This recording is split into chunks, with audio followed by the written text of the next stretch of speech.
시청자 여러분 안녕하십니까. 스페셜 토크의 주정민입니다. 광주전남연구원은 광주전남의 발전과 시도민의 행복을 연구하는 기관입니다. 그래서 오늘은 우리 지역의 성장을 견인하고 있는 광주전남연구원 박재영 원장 모시고 함께 얘기 나눠보겠습니다.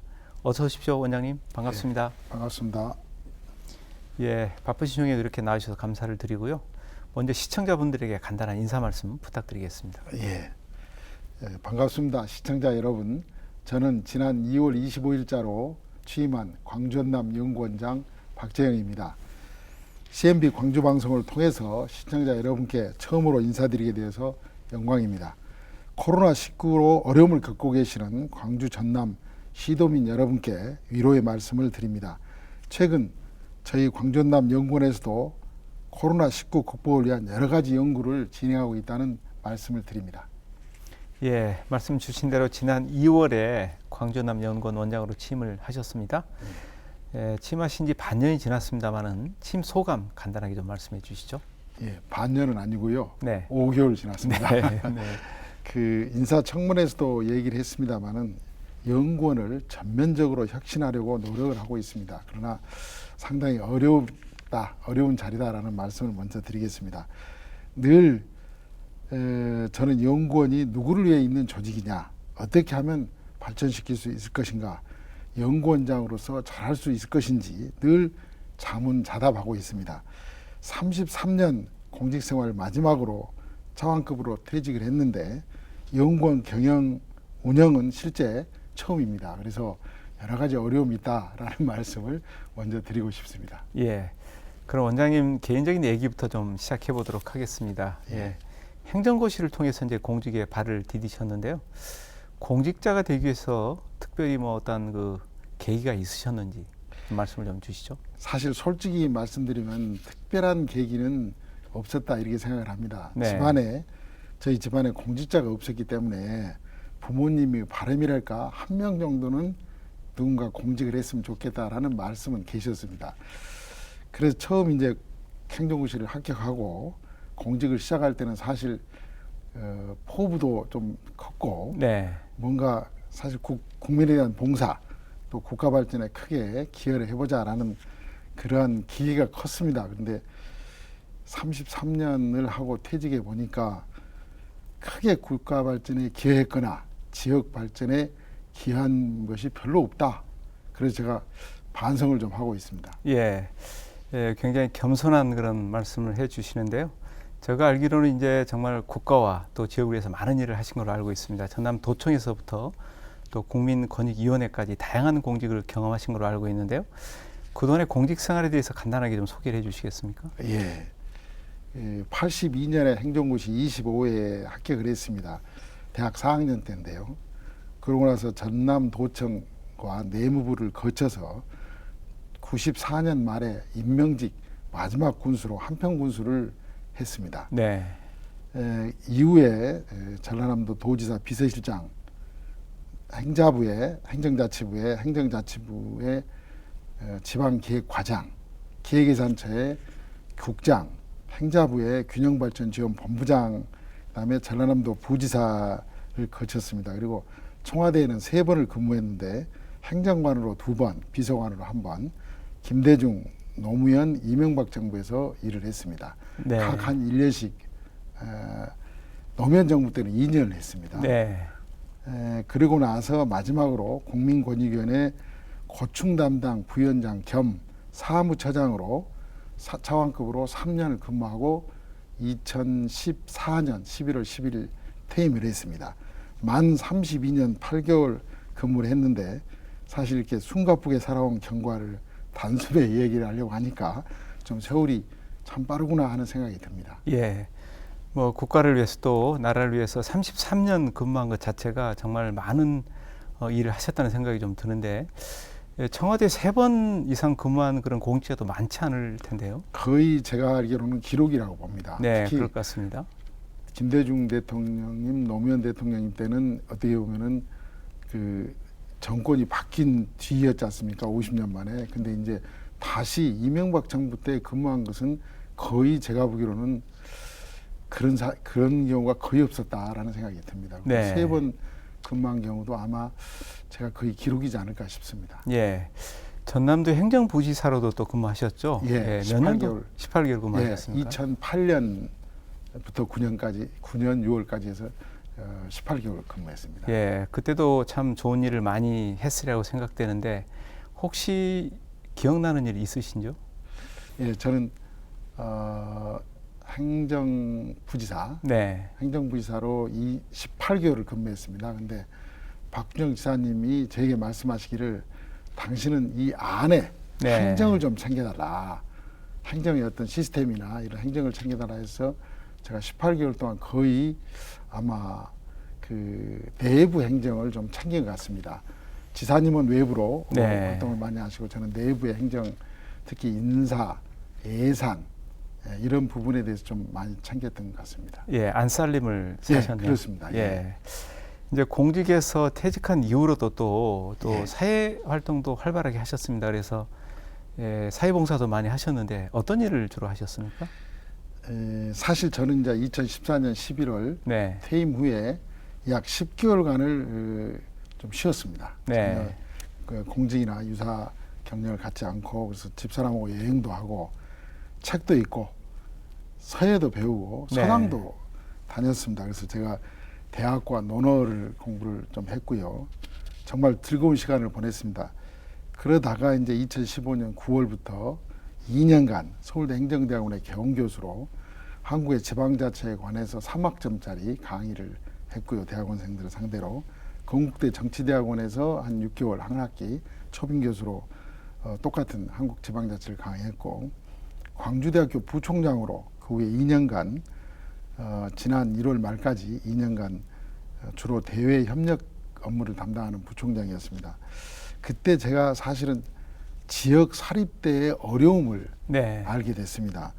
등록금이 동결돼서 재정 여건이 크게 악화돼 있고 학생 수가 계속 줄어들고 있습니다. 입학생 수가. 그래서 이런 상태로라면 광주 전남에 있는 사립대가 10년 이내에 존속할 수 있을까 하는 정도의 어떤 위기를 좀 느끼고 나왔다라는 말씀을 드리겠습니다. 예. 이제 공직에서 쌓은 경험을 또 사회 차원에서 여러 가지 봉사활동으로 일을 하셨는데 이후에 이제 광주남 연구원으로 옮기셔서 또 연구원장으로 지금 취임해서 재직하고 계십니다. 예, 그래서 그동안에 이제 공직에서도 그렇고 또 우리 사회에서도 다양한 경험을 하셨는데 가장 기억에 남는 일이 있다면 어떤 일이었는지 이게 좀 말씀을 좀 주시죠. 예. 사실 저는 비교적 젊은 40살에 한평 군수를 했습니다. 네. 마지막 관선 마지막 군수를 했는데 이 한평 공무원이 한 600여 명 됐습니다. 당시에 예산도 600억이고 그래서 이 공무원들하고 늘 같이 소통을 하면서 한평 그 발전을 위해서 온갖 아이디어를 구하고 같이 일했던 게 가장 기억이 납니다. 특히 향토 음식 문화 축제랄지 춘남 한평 춘남 대축제 군 발전 아이디어 공모전을 같이 해봤던 기억이 나고 또 제가 계기산채 파견을 1년간 나가 있었는데 네. 균형발전 재정 기획관으로 일을 했습니다. 나가서 보니까 경제부처 관료들이 얼마나 똑똑한지 그들이 뭘 위해서 이렇게 열심히 하고 있는지를 사실 좀 알게 됐고 인재의 중요성이랄까 이런 부분을 좀 파악을 했고요. 또 돌아와서 사실 계기산채에서 근무했다는 경험으로 많은 또 예산 확보랄지 이런 게 도움을 받았던 기억이 나고요. 행자부로 돌아와서는 지금은 시장님이십니다만 이명섭 네. 장관님을 모시고 제가 균형발전지원본부장을 했습니다. 그때 정말 열정을 가지고 2년을 했는데 온천, 자전거, 화장실, 공중화장실, 네. 어계 광고, 지방 공기업 이런 것에 대한 어떤 그 혁신 방안을 만들어서 정말 실천하기 위해서 노력했던 그런 기억이 나고요. 마지막으로 이제 전남 행정부이사로 제가 18개월 동안 아까 말씀드렸습니다만 있었는데 그때 제가 생각한 것은 광주 전남은 사실 왜 이렇게 낙후돼 있느냐. 네. 그 원인이 뭐냐. 그럼 무엇을 해야 될 것이냐 하는 문제를 갖고 사실은 많은 씨름을 했다라는 말씀을 드릴 수 있을 것 같습니다. 예. 중앙에서는 나라를 또 지역에서는 우리 지역을 많이 걱정하신 것 같습니다. 예, 그럼 이제 본격적으로 광주전남연구원에 대해서 한번 얘기를 나눠보도록 하겠습니다. 아마 이제 광주전남연구원 하면은 일부 시청자 중에서는 굉장히 생소해 하시는 분들도 있을 것 같습니다. 먼저 광주전남연구원이 어떤 일을 하는 곳인지 좀 소개를 해 주시죠. 예. 사실 광주전남연구원은 1991년에 출범을 했습니다. 그래서 내년이면 30주년이 됩니다. 중간에 광주발전연구원하고 이렇게 분리가 됐다가 또 통합이 됐다, 분리됐다, 통합이 됐습니다만은 광주와 전남의 지역 발전을 위해 과제를 전문적으로 연구하는 시도에서 공동으로 출자한 종합정책연구기관입니다. 현재 공동 혁신도시인 나주 빛가람 혁신도시에 위치해 있습니다. 우리 연구원에 대한 어떤 미션이랄까 무엇을 할 것인가는 저희 정관에 정확히 적혀 있습니다.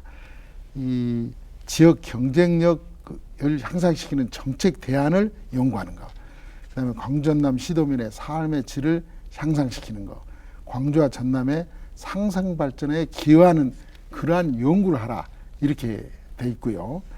구체적으로 말씀드리면은 경제 산업, 도시, 지역 계획, 문화 관광, 복지, 환경 생태, 농산 등 다양한 분야의 현안을 체계적으로 조사 연구하고 있습니다. 예를 들면 인구 소멸 지역 지원 특별 법안도 저희 연구원에서 연구해서 안을 만들어서 제시한 것이고요. 광주형 일자리의 지속 가능성 제고 방안도 연구를 진행해서 결과를 광주시하고 이렇게 광주시에 제출한 바 있습니다. 예. 광주전남이 이제 정책 브레인 역할을 하고 있다 이렇게 정리할 수 있겠는데, 예, 그렇습니다. 그런 측면에서 광주전남의 시도민의 행복과 또 지역 발전을 위해서 많은 노력을 하는 걸로 알고 있습니다.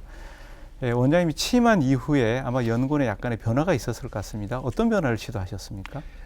예, 사실 너무 많은 그 변화를 시도하다 보니까 네. 조금 그 약간의 좀 오버로드가 좀 걸려 있는 것 같습니다. 네.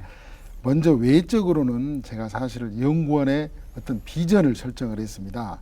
새로운 비전으로 광주 전남의 미래와 시도민의 행복을 함께하는 연구원이다라는 그 비전과 함께 캐치프레이즈를 뉴 비전, 뉴 스타트, 즐겁게 그러나 치열하게 연구하자고요. CI도 사실 교체를 했습니다. 이 CI는 제가 지금 차고 있습니다만 네. 광주 전남의 그 G자와 전남의 J자를 형성한 거고 네. 파란 바탕으로 해서 만들어서 우리 직원이 차도록 그렇게 했습니다. 아이덴티티를 좀 갖추도록. 그리고 내적으로는 전면적으로 조직을 개편했습니다. 시도 현안 정책 지원 업무를 위해서 1본부, 1부, 4실, 1국을 만들었는데 구체적으로 보면 연구본부가 있고요. 네. 기획관리부가 있고 사실이 융복합산업연구실, 지역공동체문화연구실, 지속가능도시연구실, 농어촌 활력연구실로 4실로 바꿨고 또 사무국을 독립시켰습니다. 그리고 지역 현안을 연구하기 위해서 5센터를 설치를 했습니다. 네. 그게 블루이코노미 지원연구센터, 인공지능 지원연구센터, 섬발전 지원연구센터, 지역상생지원연구센터, 인구정책 지원연구센터가 되겠습니다. 그리고 평가체제를 전면적으로 보완을 했는데 최저 연구 점수를 설정을 했습니다. 네. 그리고 과제 수도 설정을 하고요. 연구 부진자를 독려하고 있고 연구량과 또 연구 질의 향상을 위해서 연구질 향상위원회를 지금 구성하고 있습니다. 그 내부적으로는 직원 내부의 어떤 역량을 강화하기 위해서 사실 신상 필벌의 원칙을 내세웠습니다. 그래서 연구 우수자에게는 이달의 연구원상 또 표창장, 이달의 연구원상을 제정해서 표창도 하고 별도의 또 연구 우수자에 대해서는 표창을 합니다. 그리고 네. 인센티브도 제공하고 대신 연구 부진자는 징계를 합니다. 네. 그리고 각종 기회교육도 지금 여러 가지 추진하고 있다 그 말씀을 드리겠습니다. 예, 정말 많은 분야에서 이제 변화가 이루어지고 있구나 이런 생각이 좀 드는데, 예, 말씀 주신 대로 연구원이 이제 정책 브레인 역할을 하기 때문에 좋은 연구 성과가 나오기 위해서는 연구원들이 무엇보다도 함께 해주는 그런 자세가 필요해 보입니다. 그런 측면에서 연구원들과의 소통이 중요하다고 보이는데 어떤 방식으로 소통을 하고 계시는지 이게 좀 말씀을 좀 주시죠. 예, 한 두세 가지를 말씀드릴 수 있겠습니다. 먼저 제가 베스트 워크 플레이스, 네. 최고의 좋은 직장 만들기를 그 TF를 하나 만들었습니다. 그래서 BWP라고 하는데 추진위원회 중심으로 이 지금 노력을 하고 있는데 자발적인 참여입니다. 해서 활동을 하고 있는데 마지막 주 수요일 날 오후 3시에는 문화가 있는 날이라 해서 반드시 뭐 우리 구성원 한 분 한 분은 다 어느 그 과정 활동인가 다 지원을 해가지고 그 충분히 어떤 그 재밌는 이런 이 재밌는 놀이랄까 재밌는 어떤 활동을 하도록 우선 하나 만들었고요. 네. 두 번째는 저희가 이제 원래 조율을 좀 강화를 했습니다. 원래 조율을 강화해가지고 최신 이슈, 예를 들면은 코로나 바이러스 이후에 예상되는 사회 변화를 지스트 전 원장님을 초청해서 우리가 네. 특강을 듣는달지, 또 제가 한국의 지방자치의 어떤 과거와 현재, 미래에 대해서 특강을 지금 계속 해오고 있고, 그런 측면도 있고요. 또 하나는 사실 우리가 좀 우스갯소리로 소화제라 하지 않습니까? 네. 이 소통과 화합이 제일이다라는 것이 있는데, 사실 제가 5개월이 됐습니다만은 거의 모든 연구원하고 두세 번씩은 점심을 하거나 간담회를 했습니다. 마찬가지로 또 우리 전문 연구원입니다. 전문 연구원 네. 사무직과 거의 2번 이상씩은 다 대화를 했습니다. 네. 그리고 이제 실장회의도 확대하고 관부회의도 짧지만은 좀 그 여러 가지 현안들을 논의하는 장소로 하고 있고요. 사실 제가 부임 5개월이 됐습니다만 거의 제가 개인적인 점심은 해본 적이 없습니다. 네. 우리 연구원들하고 같이 하면서 늘 어떤 애로사항이 뭔지, 또 제게 해줄 말이 뭔지, 건의할 사항이 뭔지를 계속 듣고 있습니다. 근데 솔직히 말씀드리면 기분이 나쁠 정도로 네. 어떤 우리 연구실장은 그렇게 해서는 안 된다 예. 하는, 그렇게 정말 진실하게 이야기를 해주는 분도 제가 꾹 참고 다 듣고 난 다음에 정말 고맙다라는 네. 이야기를 한 적이 기억이 납니다. 예, 뭐 귀에 거슬리는 말까지 한다는 걸 들어보니까 정말 진정한 소통을 하고 있구나 이런 생각이 듭니다. 예. 예. 이제 앞서 광전남 연구원의 여러 가지 현안들 또 하고 있는 업무에 대해서 얘기를 들었는데 예, 지역의 현안에 대해서 관심을 갖고 또 해결책을 모색하는 걸로 이해가 됩니다. 그런 측면에서 광전남 연구원이 생각하는 광전남의 대표적인 지역 현안이 무엇이고 또 이것들을 해결해서 어떤 노력을 기울이신지 이게 좀 말씀을 좀 주시죠. 예. 이 조금 앞에 네. 다른 관련된 말씀을 조금 드리고 시작을 하겠습니다. 다 아시는 얘기지만 저희가 1960년대 이래 강력한 2개의 발전 전략을 가지고 국가 발전을 추진했다라고 생각을 합니다. 첫 번째가 불균형 성장 전략인데 경부축에 국가 재원을 대거 투입해서 선도적으로 경제 성장을 추진해서 95년도에 보면 1만 달러, 네. 2019년에는 3만 달러를 달성했지 않습니까? 그리고 또 하나의 그 핵심 전략은 61년부터 91년까지 30년간 지방자치를 전면 중단하고 강력한 중앙 집권 전략을 폈습니다. 그 결과 1990년대까지 큰 성과를 거둬서 이제 현재 보면은 우리나라는 선진국 대열에 진입을 했다고 봅니다. 네. 근데 그 반면에 국토의 불균형 성장으로 인해서 수도권과 부산 중심축의 비대화가 이루어졌고, 지금 현재 이 수도권에만 면적은 11.8%인데 2,500만 명 이상의 50%가 넘어갔습니다. 네. 사는 게.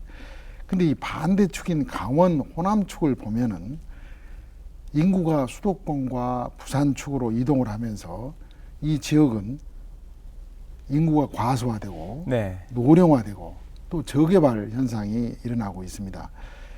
이게 지금 수도권이라는 개념에는 벌써 이제 충청권까지 포함될 정도로 이 그 한쪽으로 몰리는 현상이 네, 그렇죠. 네. 지금 되고 있습니다. 또 하나는 이제 지방자치가 91년에 부활했고 95년에 민선자치가 됐는데 현재까지도 사실 경험 부족으로 혼란을 많이 겪고 있다. 만약에 우리가 52년부터 61년까지 한 그 지방자치를 계속했더라면 어떤 결과가 나왔을까 하는 생각을 가끔 해봅니다. 그러면 이제 우리 국토의 어떤 불균형 문제만 가지고 보면은 호남 지방은 이미 기울어진 운동장이라고 생각을 합니다. 이것을 어떻게든지 이제 어떤 균형 발전 쪽으로 가야 되는데 개인적으로는 오히려 거꾸로 강원도 호남의 강호 축에 어떤 반대축 강호 축에 집중적인 재원 투입과 어떤 발전 전략이 있어야 되지 않은가. 저는 개인적으로 가칭 신불균형 성장 전략을 펴야 된다라는 주장을 먼저 말씀드리고요. 근데 이제 이러한 매우 불리한 여건 하에서도 광주 전남은 사실 시도지사님들이 지역 발전을 위해 집중 노력을 경주 중에 있습니다. 광주광역시 같은 경우는 지금 한국판 뉴딜 선도도시 AI 그린 뉴딜 정책을 적극적으로 추진 중이고, 전라남도는 청정 전남 블루 이코노미 중심으로 해상 폭력 등 전남형 뉴딜 사업 발굴에 적극적으로 지금 노력을 하고 있습니다. 사실 시도지사님들의 그 열정과 노력을 보면은 나름대로 우리가 시도지사님들을 잘 뽑았다라는 생각도 솔직히 듭니다. 연구원에서는 이런 어떤 광주 전남의 지역 현안 핵심 정책을 지원하기 위해서 아까도 잠깐 말씀드렸습니다마는 광주를 위해서 광주 AI 산업을 위해서 AI 지원 연구 센터를 만들었고, 전남의 청정 전남 블루 이코노미를 위해서 지원 연구 센터를 설치해서 현재 시도와 협업 연구를 진행 중에 있습니다. 그리고 또 하나가 이제 광주 전남에 안고 있는, 아까 제가 과소 지역이 됐다, 인구가 이동을 했기 때문에 인구 문제 대응을 위해서는 인구정책 지원 연구센터를 만들어서 저희 박사님이 한 분이 센터장을 맡고 간사 박사님이 있고요. 박사님들 한 4, 5명으로 팀을 이루어서 지금 협업 연구를 하고 있다라는 말씀을 드리고, 또 하나가 지금 우리 지역 상생 협력이 필요한 과제가 있지 않습니까? 군 공항 이전 그 지원 방안 등에 대해서 저희가 기획 과제로 해서 이 연구를 중에 있다라는 말씀을 드리고, 전남은 또 섬이라고 하는 천혜의 자원을 가지고 있습니다. 그래서 섬발전 지원 연구 센터를 지금 구축을 해가지고 어떤 연구를 진행 중에 있다라는 말씀을 드리겠습니다. 저게 다양한 현안 문제를 이제 다루고 계시고 또 고민하고 계시는데, 그 중에서 앞서 이제 전남의 경우에는 블루 이코노미 산업을 통해서 새로운 전남을 만들기 위해서 노력하고 있다, 이런 말씀하셨습니다. 블루 이코노미 보도를 통해서는 많이 저희가 들었습니다만 다소 생소한 용어이기도 합니다. 어떤 의미로 블루 이코노미라는 용어를 쓰고 있고 또 어떤 사업들을 추진할 예정인지 간략히 소개를 좀 해주시죠. 사실 저도 연구원장으로 와서 열심히 들여다보고 공부를 했습니다마는 2019년 7월 12일 날 김영록 도지사님께서 우리 문재인 대통령님 경제 투어 시에 전남의 새로운 천년을 이끌어갈 미래 비전으로 청년 전남 블루 이코노미를 선포하셨습니다. 대통령께서도 바로 이 블루 이코노미가 전남 발전과 대한민국 경제 활력의 블루칩이 될 것이다 라고 적극적인 지원 의사를 표명하셨습니다. 청정 전남 블루 이코노미는 전남이 가지고 있는 비교 우위 자원이라고 할 수 있는 섬, 바다, 하늘, 바람 등 블루 자원과 새로운 기술을 활용한 지속 가능한 포용적인 어떤 혁신 성장 시스템이다, 이렇게 볼 수가 있겠습니다. 블루 이코노미는 최근 7월 14일 날 문재인 대통령께서 발표한 한국판 뉴딜과 포스트 코로나 시대의 적절한 정책이라고, 정말 시적절한 정책이라고 판단이 됩니다. 한국판 뉴딜이 대한민국 100년의 설계로 본다면 청년 전남 블루 이코노미도 이와 맥을 같이 하고 있다, 이렇게 생각이 됩니다. 지금 블루 이코노미는 6개 분야입니다. 블루 에너지, 투어, 바이오, 트랜스포트, 교통, 농수산, 그다음에 블루 시티, 이렇게 구성이 되어 있습니다. 저희 광주전남 연구원에서는 이를 지원하기 위해서 아까 지원연구센터를 가지고 있다라는 말씀을 드렸는데, 올해 3월부터 외부 자문단을 구성하고 추진 과제별로 전남도 담당 부서와 전문가 자문위원 등의 상시 협의 체제를 운영하고 있고, 6대 부문별 비전, 목표, 추진 전략의 체계화 및 혁신 사업을 구체하고 있습니다. 그래서 1차로 도에 이걸 제출을 했고요. 네. 계속 현재도 연구를 추진 중에 있다 이렇게 말씀드릴 수 있겠습니다. 예. 비전과 목표가 잘 설정된 것 같습니다. 꼭 실현돼서 우리 전남이 또 새롭게 변화되는 그런 지역으로 발전하기를 기대를 해봅니다. 예, 예. 그리고 이제 전남의 블루 이코노미와 함께 광주는 인공지능 산업에 역점을 두고 지금 정책을 추진하고 있습니다. 그래서 아마 연구원도 이 인공지능 관련돼서 융복합 산업에 많은 관심을 기울이고 노력을 하고 계신 걸로 알고 있는데 이 부분도 좀 소개를 해 주시죠. 예, 인공지능, 즉 AI를 네. 위해서 사실 조직 개편을 먼저 했습니다. 저희가 융복합산업연구실이 첫 번째 서열을 갖는 연구실인데 지금 거기에서 AI 산업과 지역 산업 융복화를 네. 연구를 하고 있습니다.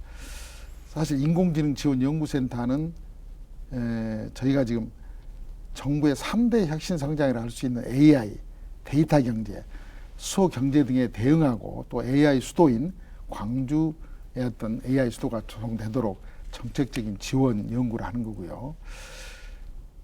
그러면서 저희가 기획 과제를 선정해서 지금 추진하고 있는 게 광주 인공지능 산업 육성 방안 연구를 하고 있습니다. 현재. 네. 그리고 스마트 공장 보급 확대, 수소 에너지 활용 활성화, 재난 안전 산업 클러스터 조성 등 지역 관련 산업 연구를 진행하고 있고요. 연구진도 새로 7월 1일자로 한 번 뽑았습니다. 과학기술정책 전공연구위원을 카이스트 출신을 네. 카이스트에 연구를 하고 계신 분을 제가 뽑아서 지금 지원을 하고 있다라는 말씀을 드리고, 그 다음에 AI 활용한 코로나19 대응을 위해서 과학기술부에서 그 공모 사업을 했습니다. 거기에 우리 연구원이 제안한 AI 기반 지역 보건의료 DB를 통한 감염병 대응지수 개발 사업을 우리가 따가지고 지금 진행하고 있다, 이 말씀 드릴 수 있겠습니다. 예. 이제 광주 전남의 대표적인 어떤 산업들에 대해서 소개를 해주셨는데 이 광주 전남이 함께 한다면 상생 협력을 통해서 많은 시너지 효과를 낼 수 있으라고 기대를 합니다. 그런 측면에서 광주 전남의 상생 협력이 지금 핵심적인 또 과제로 등장을 하고 있습니다. 대표적으로 이제 군공항 이전 문제 이런 부분들은 상생 협력을 통해서 문제를 해결해야 되는데 광주 전남이 지금 뭐 드러나지는 않습니다만은 내부적으로 갖고 있는 갈등 이런 부분을 좀 해결을 하고 서로 상생하기 위해서는 어떤 노력들을 좀 더 기울여야 된다고 보시는지 말씀을 좀 주시죠. 예. 사실 이 부분에 인사청문회에서도 제가 네. 그 답을 요구받았고요. 근데 저는 개인적으로 또 우리 연구원에서 이야기하고 있는 게 먼저 인식의 전환이 좀 필요하다라는 생각을 합니다. 사실 이 광주 전남은 한 뿌리입니다. 네, 그렇죠. 한 뿌리입니다. 이 전라남도에서 광주 광역시가 분리된 것은 1986년입니다. 그래서 거의 34년이 지났습니다. 저는 광주 전남에 있는 지도층 또는 우리 도민, 공무원이 무슨 생각을 해야 되냐, 인식의 전환을 해야 된다라는 생각에서 광주가 있어야 전남이 있고 전남이 있어야 광주가 있다라는 네. 생각을 가져야 된다고 봅니다.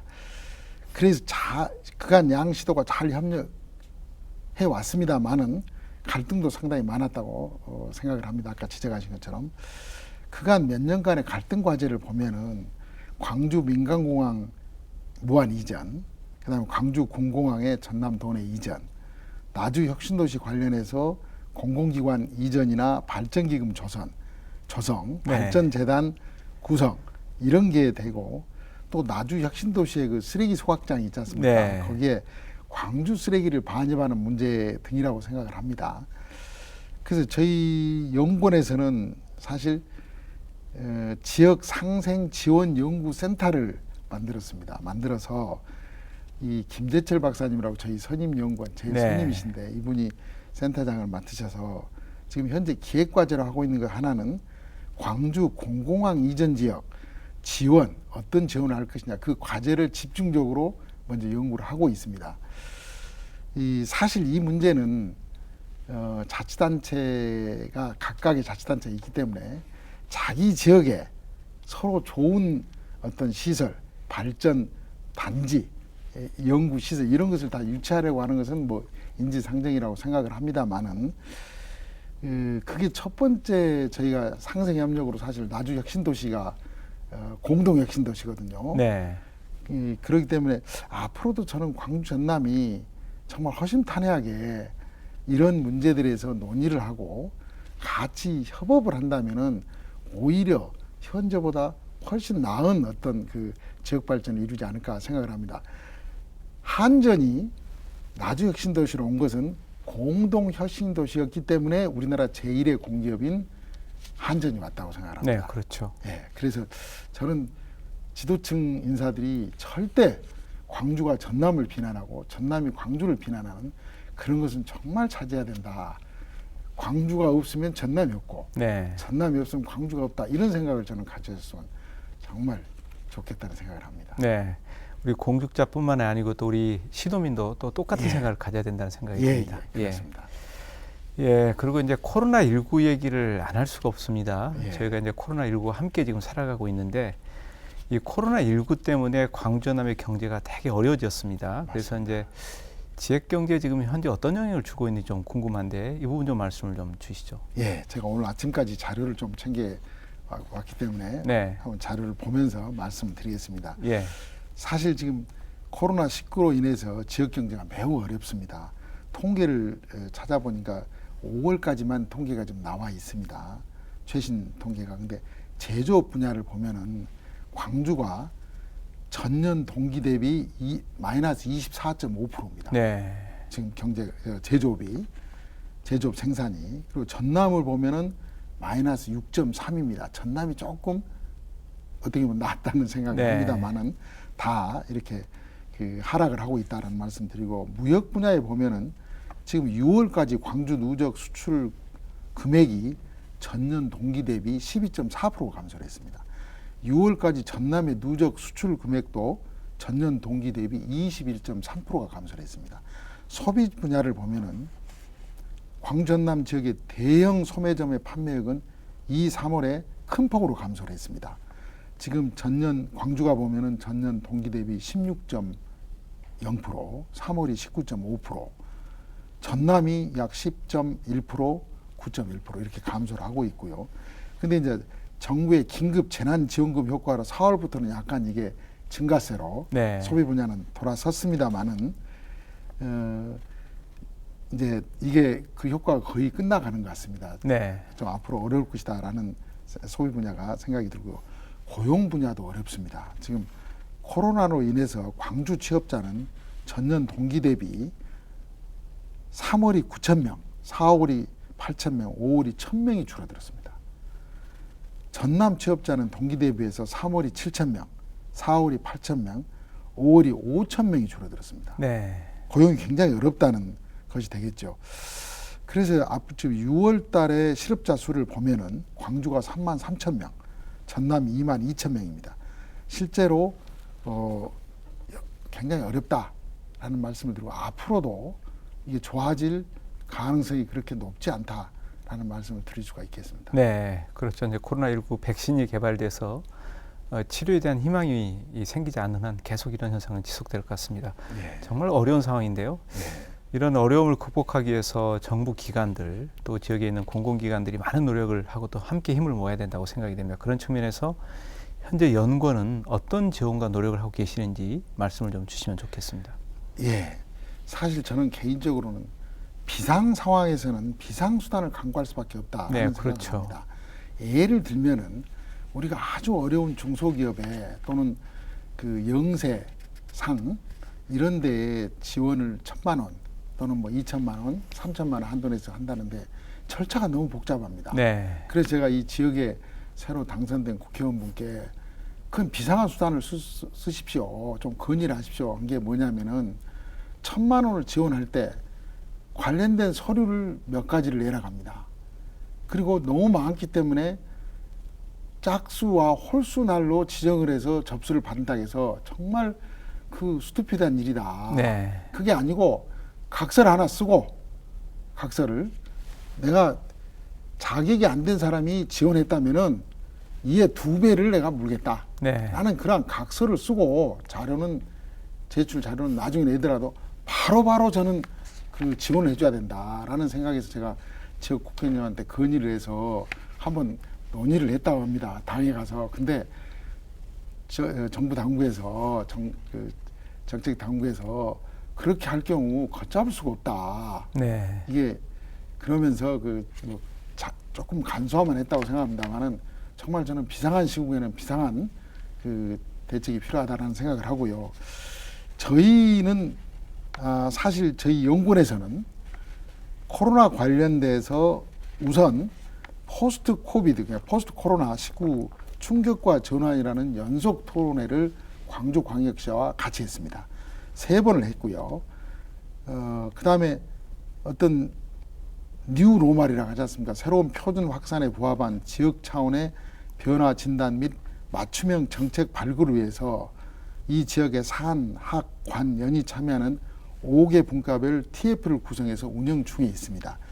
그리고 코로나19 극복을 위한 한국판 뉴딜 사업 추진에 대응하는 지역 대응 전략을 지금 짜고 있고요. 앞으로 저희 연구원에서는 사실 뉴 노멀 2.0 시대에 대한 어떤 전망 부분에 대해서 연구를 지금 진행할 계획으로 있고, 특히 그중에 지역 경제를 어떻게 문제를 대응해야 될 것이냐, 그다음에 디지털 생태계 구축으로 농산 어촌의 어떤 혁신을 어떻게 선도할 것인지, 그리고 비대면이라고 하지 않습니까? 언택트 시장 경제 확산에 따른 지역 산업 정책과 고용 정책의 연계성을 지금 연구하고 있다라는 네. 말씀을 드리겠습니다. 예. 이제 특히 코로나19로 어려운 부분이 공연 예술 분야인 것 같습니다. 그쪽은 이제 실제 사람들을 모을 수도 없고 또 모이면 안 되기 때문에 모든 공연과 이제 이런 일정들이 다 취소가 되고 어려움을 겪고 있는데, 그래서 연구원에서 코로나19로 생계가 어려워진 예술인들을 위한 지원 방안을 고안했다는 얘기를 들었습니다. 이게 좀 소개를 좀 해주시죠. 예.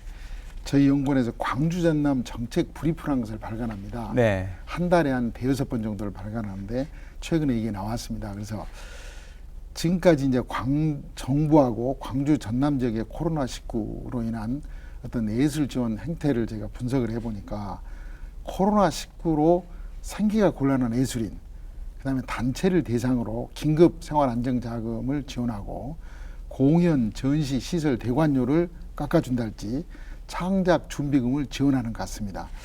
근데 이 지금까지 한 것을 좀 보완할 점이 한두 개 있다고 보는데, 우선 지역 예술인에 대한 기초 데이터베이스가 제대로 구축이 되어 있지 않습니다. 네. 그래서 지원 사업의 효과성에 대한 어떤 문제가 지적이 되고 있고요. 또 지원 사업이 대부분 단발성으로 장기적 관점에서 녹아든 이런 기획 사업이 필요한데 너무 단발적이다, 단기성이다라는 게 지적이 됩니다. 그래서 저희 연구에서 제안한 것은 한 4-5가지 되는데, 먼저 지역 예술인에 대한 기초 데이터베이스를 만들자, 네. 구축하자. 그다음에 두 번째는 코로나19 이후를 대비한 다양한 예술 사업 기획하고 연구 사업을 확대하자. 세 번째는 다양한 공공예술 프로젝트를 좀 확대하자. 그다음에 온라인 예술 콘텐츠, 공연이나 전시 등 이런 제작하고 송출을 할 수 있는 플랫폼을 구축을 하자. 지원을 해서 구축을 하자 이거고요.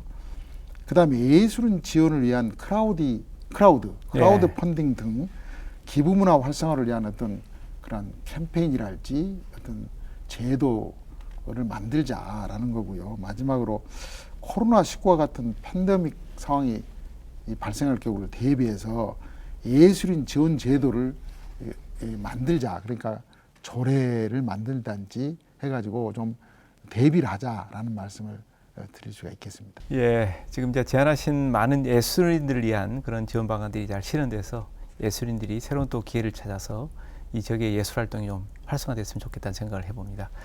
예, 그리고 이제 코로나19가 우리 사회에 많은 영향과 변화를 야기하고 있습니다. 그래서 이 코로나 이전과 이후의 세상은 굉장히 달라질 것이다, 이런 얘기들 많이 하는데, 그런 측면에서 이제 이 각종 기관이나 기업들이 포스트 코로나 시대에 대비해서 여러 가지 것들을 이제 마련도 하고 계획도 하고 이런 것 같습니다. 아마 광주시하고 또 연구원이 또 여러 가지 포스트 코로나 시대에 대비한 계획들을 준비하고 계시는데 그 얘기 좀 해주시죠. 예, 아까도 말씀드렸습니다만은 광주광역시와 함께 3번의 토론회를 네. 개최를 했습니다. 6월 9일 날 1차에는 공공보건, 의료 분야, 경제산업 분야, 2차 6월 16일 날은 공간 인프라 분야, 농수 축산 분야, 사회 의식 분야, 6월 23일 3차는 고용, 일자리, 환경, 생태 분야, 문화 관광 분야를 했고요. 이와 함께 이제 코로나19 이후 지역사회 변화에 대한 진단과 함께 새로운 표준 확산에 부합한 지역 차원의 대응 연구와 과제를 집중 논의를 하고 있습니다. 현재 기획 연구를 추진 중에 있는데요. 국비 확보를 위한 신규 시책 발굴을 추진하고 있습니다. 네. 지금 10월까지 이것은 저희들이 추진하고 있는데 5개 분과별로 TF를 구성해서 운영하고 있고요. 경제, 산업, 공간, 인프라, 문화, 관광, 사회복지, 행정, 소비, 유통 이렇게 5개 분야가 되겠습니다.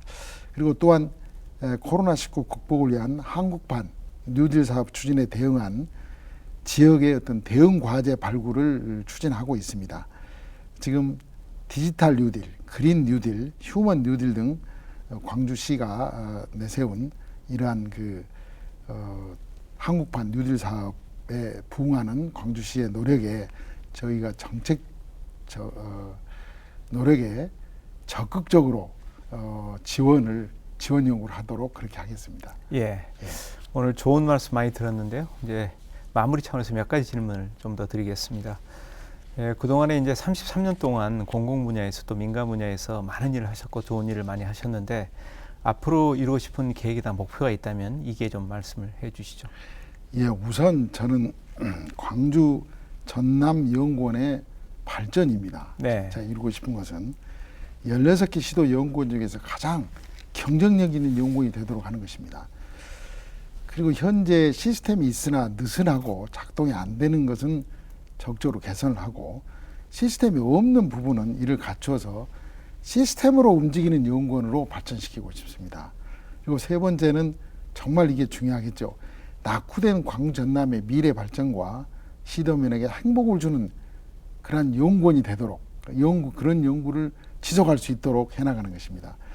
그리고 이제 마지막으로는 사실 구성원 한 분 한 분이 매일 즐겁게 연구원 직장을 여기서 생활을 하면서 자기 능력을 발전시키는 것입니다.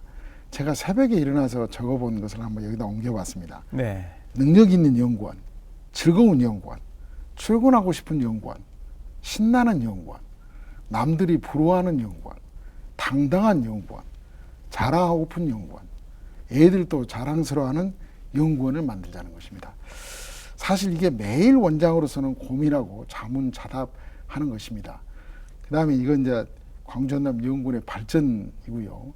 제 개인적으로는 이 광주전남 연구원장이 끝나면 저의 이제 공직도 좀 마무리를 하고 네. 개인적으로 하고 싶은 것을 좀 했으면 좋겠다라는 생각을 합니다. 예. 사실 개인적으로는 아까 제가 말씀드렸지만은 대학과 논어를 그 서당에서 좀 배웠습니다. 네. 짧게 배우다 중단을 했고 또 드럼을 배우다가 중단을 했습니다. 네. 지금 중단한 지 오래됐습니다만은 그래서 저는 개인적인 좀 발전을 위해서 좀 제 어떤 남은 그런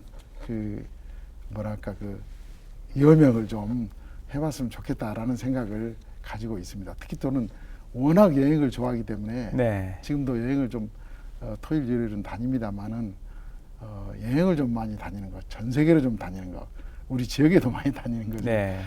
제 꿈입니다. 예. 이제 공직생활 마지막에 연구원을 좀 활성화시켜서 정말 우리 시대에 필요한 연구를 만들겠다 이런 말씀을 해주셨는데 앞에서 말씀 들어보니까 연구원이 정말 많은 일을 하고 있고 또 열심히 하고 있는 것 같습니다. 그런 측면에서 열심히 일하고 있는 연구원들을 위해 좀 하고 싶은 말씀이 있으면 이게 말씀 좀 주시죠. 예.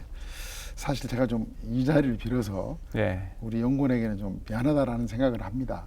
워낙 5개월 동안 몰아붙여서 제가 이 어떤 혁신을 하려고 노력을 했기 때문에 아마 피곤할 것 같습니다. 근데 사실 연구원은 연구로서 말한다. 연구원은 연구로서 말한다. 연구를 결과를 가지고 그렇죠. 말하는 거 아닙니까? 네. 그래서 어떤 시도 발전과 시도민의 행복을 위한 정책 연구에 최우선을 두고 노력하는 거, 노력해 달라. 이 말씀을 꼭 저는 우리 연구원에 드리고 싶고요. 제가 이제 처음에 이 캐치프레이즈를 하나 만들었다고 했지 않습니까? 네. 즐겁게 그러나 치열하게 연구하자. 이것을 처음에 와서부터 제가 연구원한테 말씀드렸는데 아마 지금 연구원들은 즐겁게라는 생각을 못할 것 같기도 합니다. 그래서 자존감을 가지고 이를 지켜나가면서 연구를 하자. 그리고 시도에 싱크탱크라는 자부심을 가지고 연구를 하자. 그리고 시도 발전이 곧 우리 연구원에 달려있다는 그러한 사명감을 가지고 연구에 좀 임해 주시기를 당부를 드리고 싶습니다. 예. 자부심, 자존감, 사명감을 갖고 일하자 이런 예. 말씀이시네요. 예. 예. 오늘 말씀 잘 들었고요. 마지막으로 시청자분들에게 인사 말씀 부탁드리겠습니다. 예. CNB 시청자 여러분 부족한 대담 답변이었지만 시청해 주셔서 감사합니다. 연구원은 정말 시도민의 행복과 함께하는 싱크탱크라고 생각을 합니다. 앞으로 연구원은 최선을 다해서 그 역할을 다하도록 노력을 하겠습니다. 시청자 여러분께서도 저희 연구원에 제안하고 싶은 정책이나 건의사항이 있으면 적극적으로 의견 주시기 바랍니다. 최선을 다해서 연구에 반영하도록 노력을 하겠습니다. 시청자 여러분 코로나19 사회적 거리 꼭 실천하시고 건강한 여름 보내시기 바랍니다. 감사합니다. 예, 오늘 말씀 잘 들었습니다. 고맙습니다. 감사합니다.